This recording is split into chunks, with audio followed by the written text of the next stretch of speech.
അങ്ങനെ big boss അഗ്നിപരീക്ഷ episode 13 ഏകദേശം അവസാനിക്കാറായി.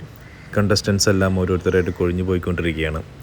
പരീക്ഷണങ്ങളൊക്കെ strong ആയിക്കൊണ്ടിരിക്കുകയാണ്. പലരുടെയും ക്യാരക്ടർ രീതിയിലുള്ള മത്സരങ്ങളാണ് നടക്കുന്നത്. ആരെയാണ് ആളുകൾ ട്രസ്റ്റ് ചെയ്യുന്നത്, ആ ട്രസ്റ്റ് ചെയ്യുന്ന ആളുകൾ തിരിച്ച്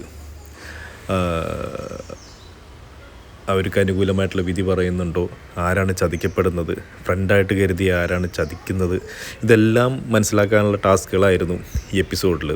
അതിൽ ഏറ്റവും പ്രധാനമായിട്ടുള്ളൊരു കാര്യം, ഇവർ ബ്ലൈൻഡ് ഫോൾഡ് ഇട്ടിട്ട് തിരിച്ചു നിർത്തി ഒരു കളറ് ഇവരുടെ തലയുടെ ബാക്കിലൊട്ടിക്കും. എന്നിട്ട് മറ്റുള്ളവർ പറയണതനുസരിച്ച് അവർ വിശ്വസിക്കണമെങ്കിൽ വിശ്വസിക്കാം.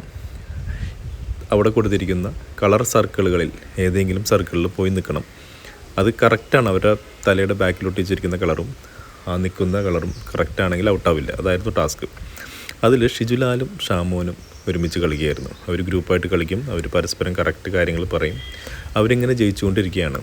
അപ്പോൾ ജഡ്ജസിനും അത് മനസ്സിലായി. ജഡ്ജസ് ചോദിച്ചു, നിങ്ങൾ പ്ലാൻ ചെയ്ത് കളിക്കുകയാണ്? അവർ അതേ എന്ന് പറഞ്ഞു. അതിനുശേഷം ഓരോ ആളുകളായിട്ട് ഔട്ടായി പല ആൾക്കാരും ചതിക്കപ്പെട്ടു. പല ആൾക്കാരും വിശ്വസിച്ച ആളുകൾ തിരിച്ച് അത് പാലിച്ചില്ല. അങ്ങനെ പല ആൾക്കാരും ഔട്ടായി. അവസാനം ഷിജുലാലും ഷാമോനും വരികയാണ്. അപ്പോൾ അവർ പരസ്പരം അങ്ങോട്ടും ഇങ്ങോട്ടും പറഞ്ഞ് കറക്റ്റ് കളത്തിൽ തന്നെയാണ് നിൽക്കുന്നത്. അപ്പോൾ ജഡ്ജസ് പറയുന്നുണ്ട്, നിങ്ങൾ എത്ര നേരം ഇങ്ങനെ ഒരുമിച്ച് പ്ലാൻ ചെയ്ത് കളിക്കും? ഇത് ബിഗ് ബോസ് അല്ല, ബിഗ് ബോസിലേക്ക് കയറാനുള്ള എൻട്രിയാണ്. അവിടെ നിങ്ങൾ ഫ്രണ്ട്ഷിപ്പ് ഉണ്ടാക്കാനോ അല്ലെങ്കിൽ പരസ്പരം ഒത്തുനിന്ന് കളിക്കാനോ അല്ല വന്നിരിക്കുന്നത്.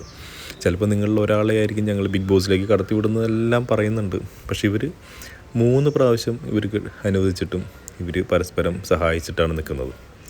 അങ്ങനെ വന്നപ്പോൾ ജഡ്ജസ്, നിങ്ങൾ എന്താണ് കളിക്കുന്നത് എന്ന് പറഞ്ഞ് ജഡ്ജസ് എണീറ്റ് പോകണം. പക്ഷേ എനിക്കിവിടെ തോന്നിയൊരു കാര്യം, ഇത് പ്രേക്ഷകരെ മണ്ടന്മാരാക്കുന്നൊരു രീതിയായി പോയില്ലേ? കാരണം ജഡ്ജസ് എന്തിനാണ് ഇരിക്കുന്നത്? എന്തെങ്കിലും തെറ്റ് കാണുകയാണ് അല്ലെങ്കിൽ എന്തെങ്കിലും അവർ റൂൾസിന് അഗെയിൻസ്റ്റ് ചെയ്യുകയാണെങ്കിൽ ജഡ്ജസിന് അത് തീരുമാനിക്കാം. ഒന്നില്ലെങ്കിൽ അവരെ 2 പേരെയും ഔട്ട് ഹൗസിലേക്ക് വിടാം, അല്ലെങ്കിൽ അവരെ 2 പേരെയും വിന്നറായിട്ട് പ്രഖ്യാപിക്കാം. ഇത് ജഡ്ജസ് തന്നെ എണീറ്റ് പോവുക എന്ന് പറഞ്ഞു കഴിഞ്ഞാൽ ജഡ്ജസിന് അതിനുള്ള പ്രാപ്തി ഇല്ലെന്നാണോ? എനിക്ക് തോന്നിയ ഒരു കാര്യം, ഇവിടെ കഴിഞ്ഞ 3-4 ദിവസങ്ങളിലായിട്ട് എലിമിനേഷൻ നടക്കുന്നില്ല. പ്രേക്ഷകർക്ക് വേണ്ടി വിട്ടുകൊടുത്തിരിക്കുകയാണ്. ഒന്നില്ലെങ്കിൽ പ്രേക്ഷകരോട് അത് പറയണം, ഇത്ര ദിവസം വരെയാണ് വോട്ടിംഗ് ലൈൻ.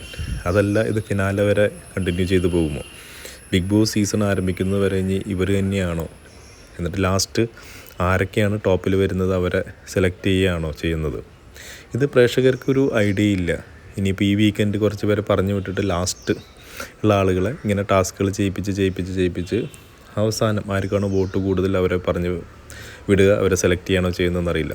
എനിക്ക് ഷിജുലാലിനെയും ഷാമോനെയും അവരുടെ രീതിയിൽ ചിന്തിക്കുകയാണെങ്കിൽ അവർ ലാസ്റ്റ് റൗണ്ട് വരെ ഒരുമിച്ച് നിന്നിട്ട് അവസാനം പരസ്പരം കരിവാരിത്തേക്ക് അല്ലെങ്കിൽ ചതിക്കുക എന്ന് പറഞ്ഞു കഴിഞ്ഞാൽ ഇവർ ചിലപ്പോൾ ജഡ്ജസ് തന്നെ കളിയാക്കും. നിങ്ങൾ ഇത്രയും നിന്നിട്ട് നിങ്ങൾ പിന്നെ നിന്ന് കുത്തിയോ അല്ലെങ്കിൽ അങ്ങനെയുള്ള കാര്യങ്ങൾ മുന്നോട്ടുള്ള വാഗ്വാദങ്ങൾ പോലുള്ള ടാസ്കിൽ ഇവർക്കത് എതിരെ തിരിയാനായിട്ട് സാധ്യതയുണ്ട്.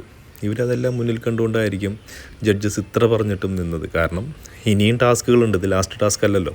അപ്പോൾ ഇതിൽ ഒരാൾ പിന്നിൽ നിന്ന് കുത്തി ജയിക്കുകയാണെങ്കിൽ ഇനി ചിലപ്പോൾ പരസ്പരം ഫേസ് ഓഫ് അല്ലെങ്കിൽ എല്ലാവരും നിന്ന് സംസാരിക്കേണ്ട ഒരു ടാസ്ക് ആണെങ്കിൽ, നിങ്ങൾ എന്തുകൊണ്ട് നിൽക്കുന്നു, നിങ്ങളുടെ ക്യാരക്ടർ എന്താണെന്നെല്ലാം പറയുന്ന ടാസ്ക് ആണെങ്കിൽ ചിലപ്പോൾ ഇവർക്കെതിരെ എല്ലാവരും തിരിയും. നിങ്ങൾ ഒരുമിച്ച് നിന്ന് കളിച്ചിട്ട് അവസാനം പിന്നിൽ നിന്ന് കുത്തിയവനല്ലേ നീ, അപ്പോൾ കളിക്ക് വേണ്ടി എന്തും ചെയ്യും എന്നല്ലേ നീ തെളിയിക്കുന്നതെന്നുള്ള രീതിയിലുള്ള സംസാരങ്ങൾ വരാൻ സാധ്യതയുള്ളതുകൊണ്ടായിരിക്കണം ഇവർ ലാസ്റ്റ് മൊമെൻറ്റ് വരെ ജഡ്ജസ് പറഞ്ഞിട്ടും നിന്നത്. ഇപ്പോൾ ചില എത്തിക്സ് ചില ആളുകൾക്കാർക്ക് കീപ്പ് ചെയ്യുന്നുണ്ടാവും, നമ്മൾ അങ്ങനെ എത്തിക്സ് മാറ്റി വെച്ച് ജയിക്കേണ്ട എന്നുള്ള രീതിയിലായിരിക്കാം ഇവർ നിന്നത്. പക്ഷേ എനിക്ക് ഇതാണ് തോന്നിയത്, ജഡ്ജസ് എന്തുകൊണ്ട് എണീറ്റ് പോയി? അവർക്കൊരു ഡിസിഷൻ പറയായിരുന്നു, അല്ലെങ്കിൽ ഇവർക്ക് 2 പേരെ ഔട്ട് ഹൗസിലേക്ക് വിടായിരുന്നു, അല്ലെങ്കിൽ സ്പെഷ്യൽ ശിക്ഷകൾ എന്തെങ്കിലും കൊടുക്കായിരുന്നു. അതല്ലാതെ എണീറ്റ് പോയതിൻ്റെ കാരണം ആ എപ്പിസോഡിലും എവിക്ഷൻ ഒഴിവാക്കാനായിട്ടുള്ളൊരു റീസൺ അത്ര തന്നെയാണ് എനിക്ക് മനസ്സിലാക്കാൻ കഴിയുന്നത്. ഇനി എന്നാണ് ഇനി എവിക്ഷൻ എന്ന് ബിഗ് ബോസ് ടീമായിരിക്കണം തീരുമാനിക്കേണ്ടത്. അപ്പോൾ ഇത് ബിഗ് ബോസ് ടീമിൻ്റെ ഒരു സൂത്രപ്പണിയായിരുന്നു. ഇന്നത്തെ എവിക്ഷൻ ഒഴിവാക്കാനായിട്ടാണ് എനിക്ക് തോന്നിയത്. നിങ്ങൾക്ക് തോന്നിയ അഭിപ്രായം പറയൂ. അടുത്തൊരു അപ്ഡേറ്റുമായി ഉടൻ തന്നെ കാണാം. സബ്സ്ക്രൈബ് ചെയ്യുന്ന കാര്യം പരിഗണിക്കും. Thank you.